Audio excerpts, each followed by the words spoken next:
जय श्री राधे। आप एक समर्थ, परम वैष्णव, परम आचरणशील, ब्रज में सम्मानित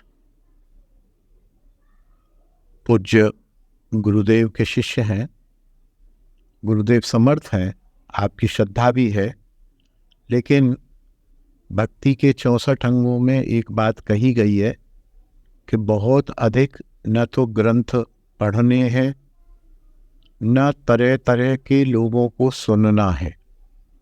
इसलिए आप विचलित हो जाते हैं, क्योंकि मोबाइल आपके हाथ में है और लगभग 24 में से आप 18 घंटे मोबाइल पर ऑनलाइन रहते हैं। कभी मुझे सुनते हैं, कभी प्रेमानंद जी को सुनते हैं, कभी विनोद बाबा को सुनते हैं, कभी राजेंद्र दास जी को सुनते हैं, कभी गौरदास जी को सुनते हैं, कभी कृपालू जी को सुनते हैं और न जाने किन को सुनते हैं। तो इसको संक्षेप कर दीजिए। धीरे धीरे यदि आप 5 लोगों को सुनते हैं तो डिसाइड कर लीजिए कि कल से मैं इन एक को नहीं सुनूंगा, 4 को सुनूंगा। फिर महीने 2 महीने बाद 4 में से 1 हटा दीजिए, किसी एक को पकड़ लीजिए। किसी एक को पकड़ेंगे और उसके अनुसार चलेंगे, और उसको पकड़िए जिनका मत आपके गुरुदेव के मत से मिलता हो। और बहुत अच्छा हो कि आप अपने गुरुदेव के चैनल को ही सुनें।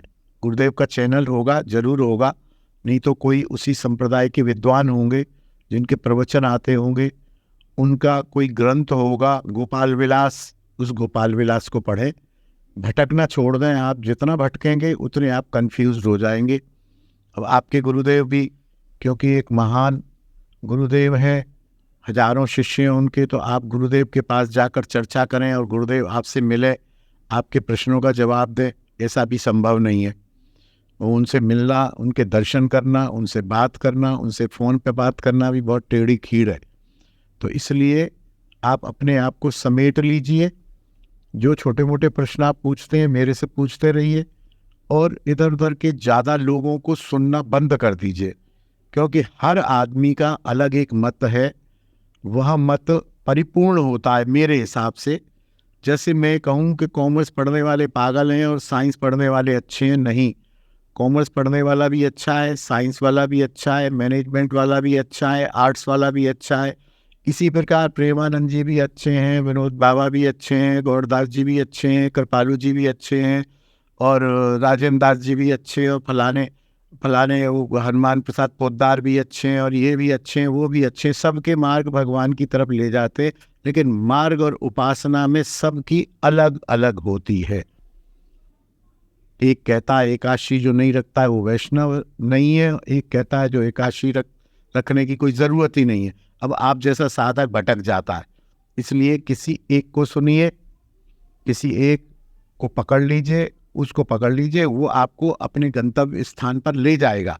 एकादशी रख के भी जा सकते हो, एकादशी बिना रखे भी जा सकते हो, कोई दिक्कत नहीं है, लेकिन एक को पकड़ना होगा। अनेक लोगों को सुनेंगे तो परेशान हो जाएंगे। और इस समय मैं आपको बताऊं कि पूज्य विनोद बाबा जो हैं, बड़ी प्रैक्टिकल बात करते हैं। आप सबको छोड़ दीजिए, केवल उनको यदि आप सुनेंगे तो आपका पथ प्रशस्त कर देंगे, क्योंकि वो इस समय ब्रज में परम वीतराग, परम त्यागी और आचरणशील कथावाचक हैं। एक प्रकार से कही, कथावाचक तो वो है ही नहीं पहली बात, लेकिन जो वो कहते हैं उसका वो आचरण कर रहे हैं। वो रजोगुण का त्याग करने का कहते हैं कि रजोगुण का त्याग उन्होंने किया हुआ है। उनके आश्रम में कालीन, सोफे, बढ़िया बढ़िया फ्लैट और बढ़िया बढ़िया चमकदार शीशे के कमरे नहीं बने हुए हैं। उनकी कुटिया में आपने कभी ध्यान से देखा हो, पिछले 20 साल से पेंट भी नहीं हुआ है, सीमेंट का प्लास्टर हो रहा है, और 20 साल से एक जो पर्दा लटका हुआ है। किसी बढ़िया से नक्काशीदार सिंहासन पर बैठकर वो प्रवचन नहीं करते। जहाँ आप बैठे होते, जहाँ मैं बैठा होता हूँ, वही एक साधारण सी चटाई पर बैठ के वो प्रवचन करते हैं, आचरण करते हैं।